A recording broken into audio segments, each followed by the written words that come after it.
So, okay, guys, the idea is to roast some pitches today to see how people is pitching their companies. We selected a random pitch, and let's see how it goes. I'm so stressed out trying to plan all of life's celebrations. I mean, I got little Susie's graduation, I got Ted's birthday party, and of course, football season is coming back.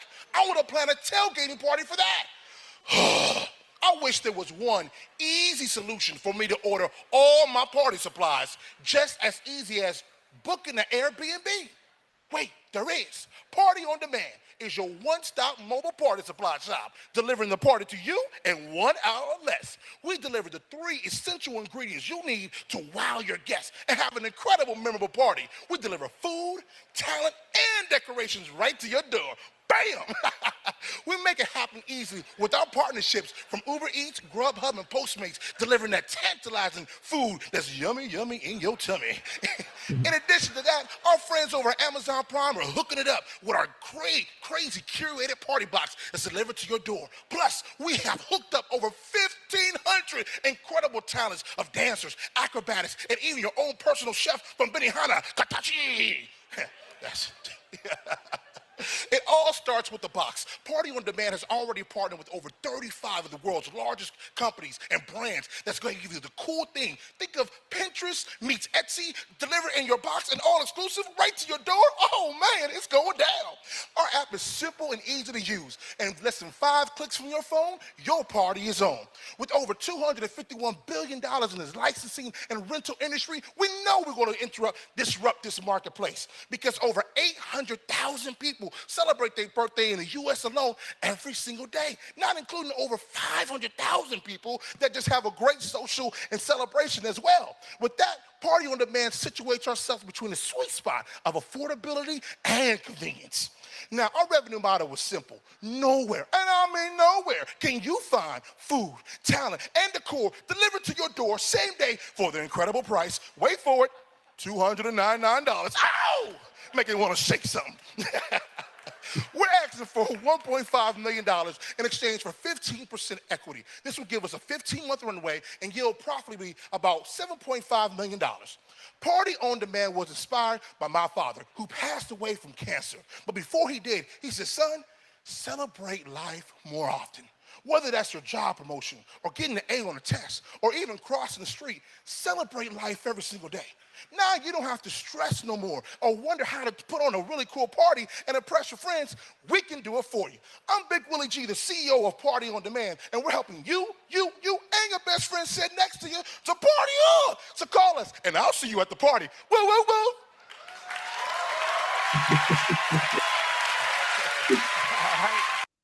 So, okay, guys, first of all, how engaging do you think this pitch was? Think the guy definitely has a lot of. I mean, I guess that he is the pitch itself, right? Like his energy, his spirit, his way of like just sharing the whole business. Unfortunately, like in this deck, I wasn't able to see that much of like the screen, but in some occasions, and if you kind of scroll back a little bit, you're gonna see like I don't know, like Bitly links on some of those slides. So judging by what I'm seeing, I'm assuming that a lot of the people that were there in the audience were just engaging with him directly, right? And I'm assuming that he also is conscious about how to like compensate for whatever is on the deck, just for people to focus on him, right? So yeah, you can see here like there's a ton of text. I doubt like not even the judges are looking at the screen; they're just entertained with the guy, right? So I think it was a great pitch, like very spot on in terms of like the contents. So yeah, I have a couple of other comments, but yeah, go ahead, Kristian. I never looked at the presentation, honestly. I think my eyes were on him all the time. He's very engaging. What I would like to see more is, there's some figures that he threw around, about revenue, about addressable market, market size, all of that, and I don't have them in my head right now, right? So I would love to get a picture of that is, is in my memory, basically. But yeah, I think he has a great story, a great storyline, and a great emotion, right? He has passion for that. So yeah, kudos to him. So, for example, when you're pitching, the whole idea is that they pay attention to you, as you have mentioned.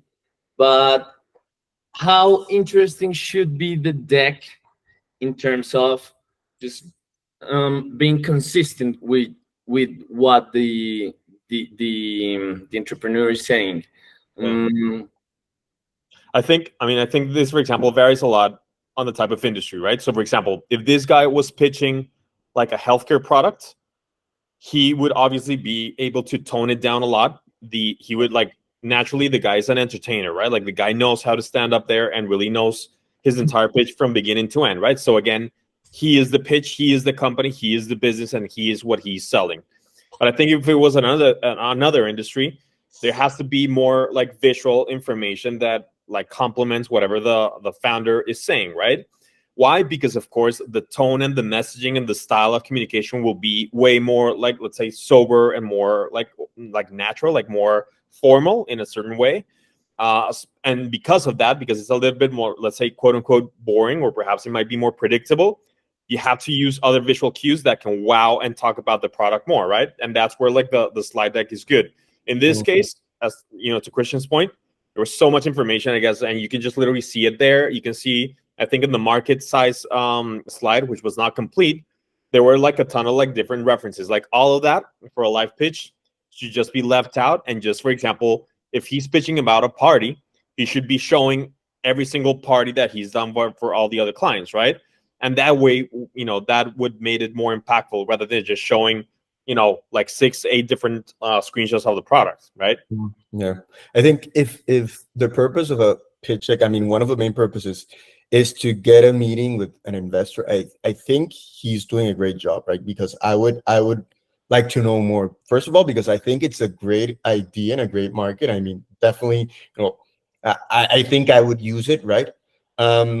And second, because he's definitely captured my attention. Now, even though I know that he talked about you know, companies using their services, I'm really not sure about what the traction is, right? At what stage is he in? Why is he the person that we should trust in order to invest or in order to, you know, buy the product?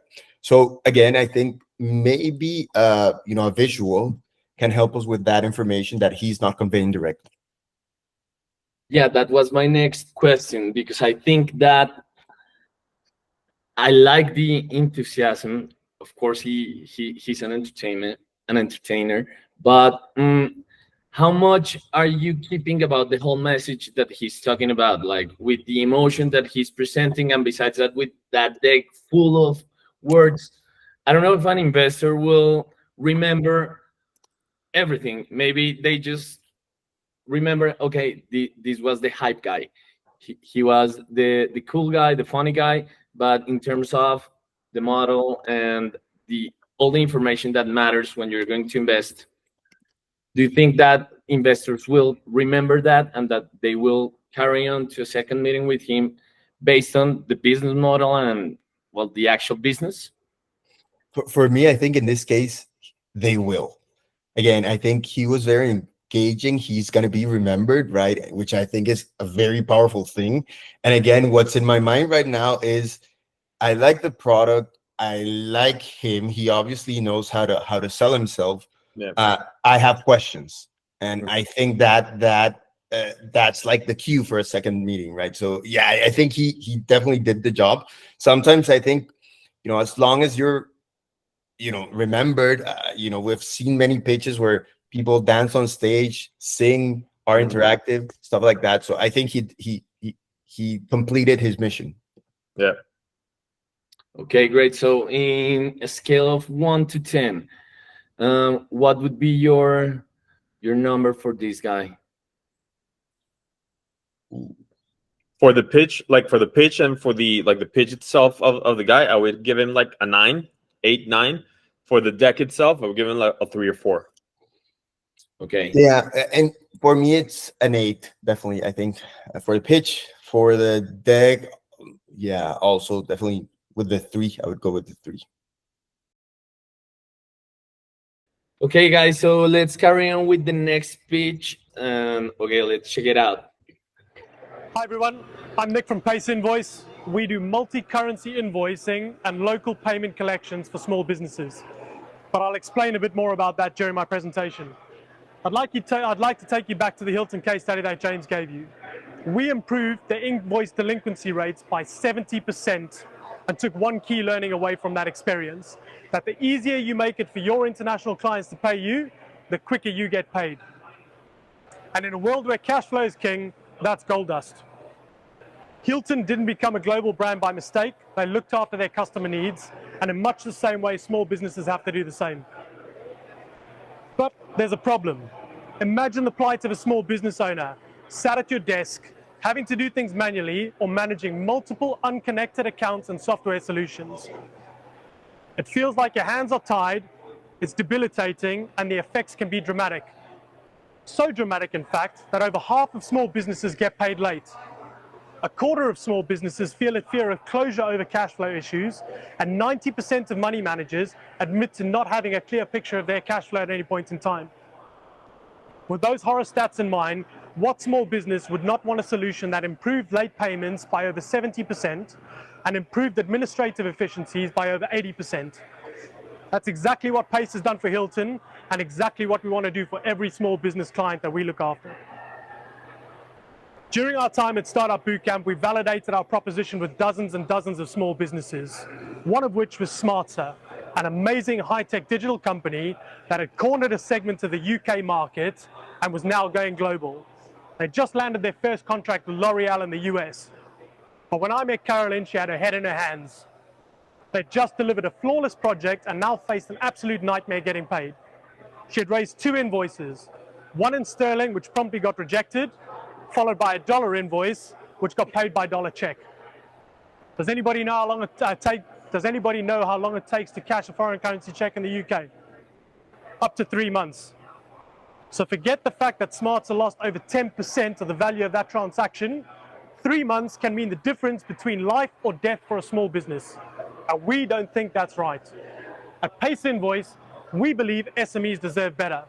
So in a single dashboard, you can access real-time multi-currency accounts where you can raise invoices, collect funds, and make international payments seamlessly. This is all underpinned by an international banking footprint and local alternative payment methods, which make the journey for your clients paying you a familiar one and ensuring you get paid quicker. If we take a look at the total addressable market, it runs into the trillions, but that's just not realistic. The UK-European trading corridor alone has over 600,000 small business exporters. 96% of those exporters export into the EU, and that means hundreds of billions in flows one way only. How do we propose to monetize this amazing opportunity? Well, in the short term, we make money on FX, and in the mid to long term, cash flow financing, amongst other things, comes into play. We have over 20 small businesses ready to go live in our new platform launch in December, and a number of channel partners, one of which we've contracted and doubles our turnover alone in 2017 on the existing flows that we're dealing with. We're also in discussions with Arvato Bertelsmann to land a pilot with them early into next year, which will see us handling flows of close to 100 million euros. As you can see, Rails Bank, who are down the line, we're also going to be one of their launch partners, and we've built out against Nigel's previous company, the Currency Cloud.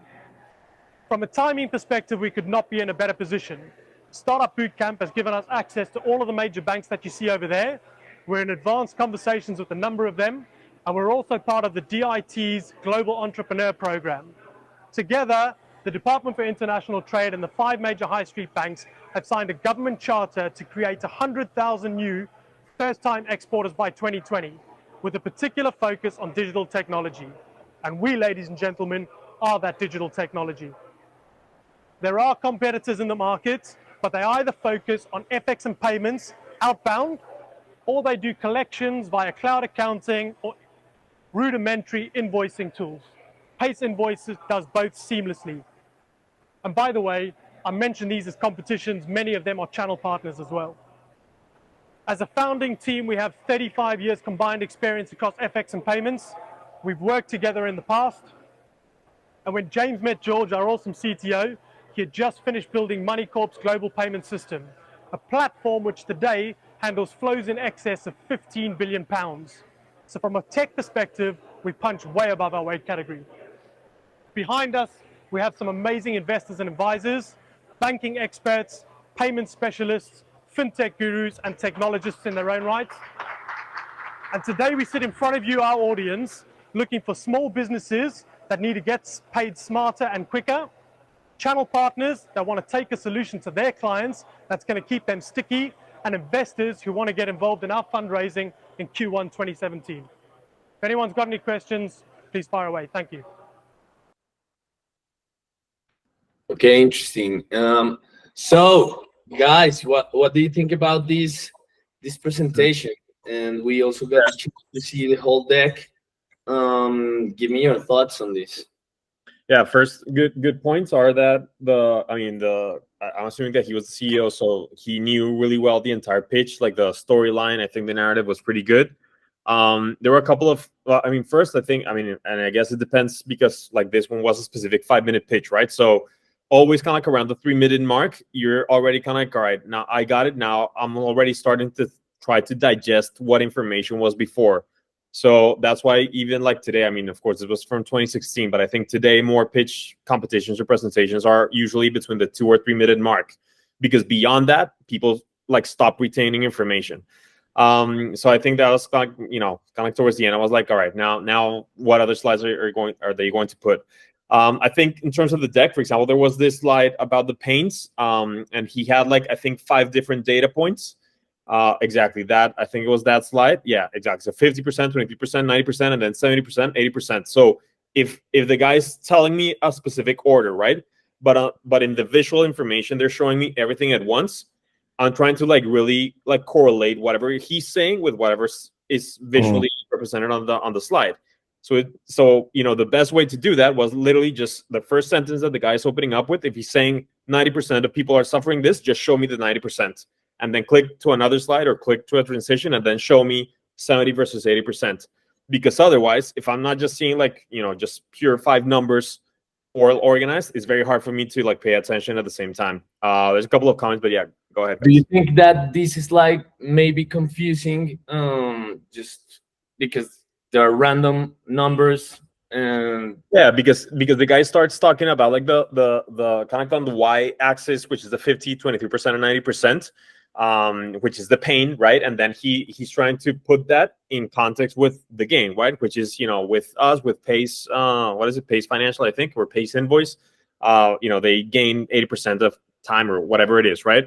But again, it's hard because it would be just simply better like organize the data point and then a small description underneath. So that way, when he's explaining that, people are following his voice and just like supporting it with whatever is on the visual like slide, right? Rather than showing all the information at the same time. Yeah, I definitely had trouble understanding, kind of digesting this slide. I didn't know the why exactly, but the first time I saw it, I didn't get it. I think now that I hear you say it, I think that a slide or a transition would definitely help there. Also, I think in other slides, I understand kind of the simplicity and the minimalism that we use in presentations right now, but I really think that there should be a little more context. For example, I think in the previous slide, there's just like a 70% or something. Or there's another slide where it just says, yeah, Hilton 70%, yeah, I know he's talking through it, but a little more information I think would be beneficial, because and the specific information that you should show here, to Kristian's point, is that if you show 70%, show 2 or 3 words that describe that 70%, right? Like invoice improvement or lost invoices, right? Like 2, 3 words that are super simple, because if people are there, for example, the guy on the right, he's like, putting his head down while the guy is talking. So, or perhaps other ones are looking at the screen rather than listening to him. So they should like, something that's easy to remember there. Yeah. Also, I don't know if this happened to you, Tomás or Juan, but did you guys understand the business model from the get-go? When did you get to understand the business model? I don't know. I think all the way like to the end when he was showing a little bit about the product, although in that moment, he was talking more about the features of the product, where he had multiple icons at the same time, rather than showing the product itself. So, for example, something that we also recommend to a lot of our like startup clients is that, you know, showcase or mention the benefits, which is something that he did when at the beginning he was showing like the 3 main pain points. But then when you're showing the product, like try to use like a motion graphics or animation that really elevates like the product, right? Because I think it's a little bit more towards the end. Juan, he just showed like the dashboard on a laptop screenshot, and that was it.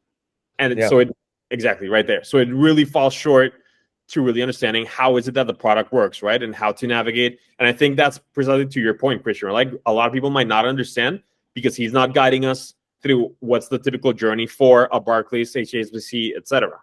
Yeah. Yeah, I definitely understood the pains, and there, you know, he nailed it there, but then the solution is not super clear to me. And I know, you know, it may be that you need to be a, you know, specific kind of an investor that knows something about the FX, you know, world, right? But in case of layman, right, I think it should be a little more digestible. Yeah. Juan, any thoughts?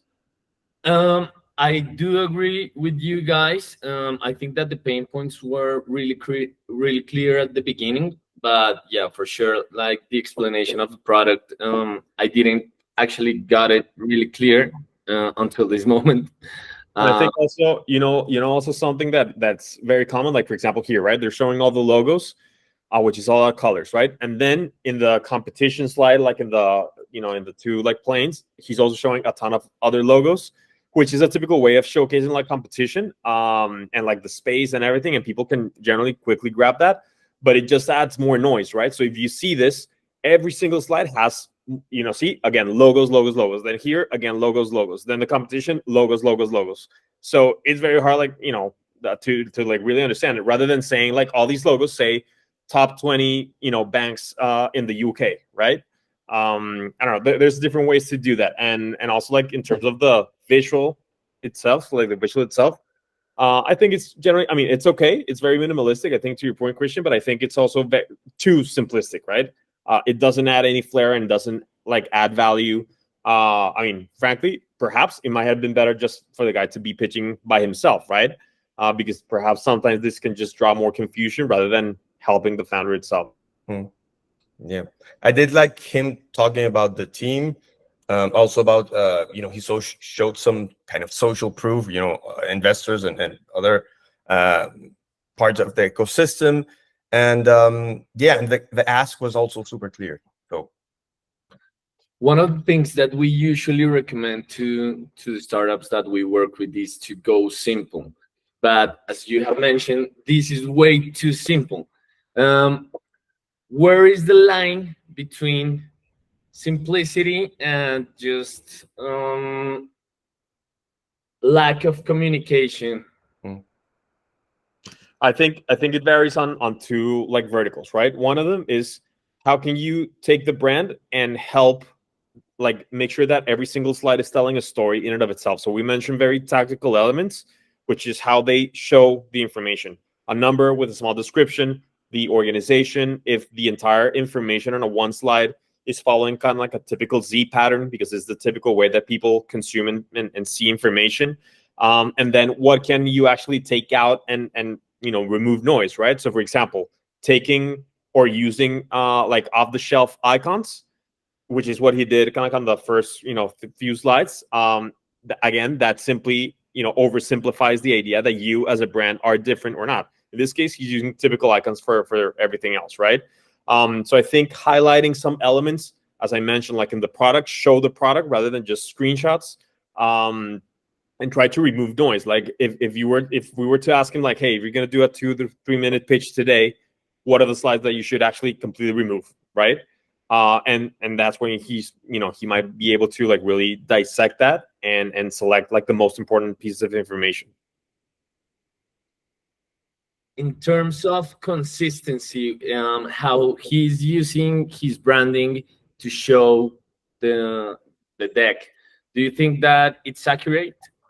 Yeah, I think it was consistent with like the color scheme, the fonts, like where the title of the slide is always kind of at the top left.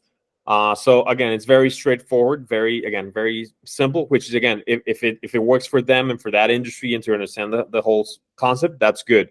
But again, it varies from industry to industry, right? I mean, in general, like hospitality, if you think about it, all the people that are part of the hospitality or banking industry that are in the invoice like department or accounts receivable, etc., they're used to seeing boring stuff. I mean, they're used to seeing spreadsheets, very boring presentations and documentation, right? So perhaps that's also a way where people are used to consuming that information, and that's something that if the founder really knows well his space, then that's something that he's trying to like adhere to. So he's not like pulling a lot of belts and whistles. Yeah. In a scale from 1 to 10, how would you grade this deck and this pitch? I would say pitch from the founder, I would say 8. Pitch itself, I would say between like a 4-ish. The deck? I would go with the pitch, a 7 for me, and the deck would be a 5. Okay. I would give the pitch an 8, and the deck I would give him a 6. So, okay, guys. Well, we're starting to do this kind of videos for you just to review some pitches, and so you can see how we are approaching the decks of our clients. So, subscribe and click the bell. Have a good Thank one. you guys. Bye. Well.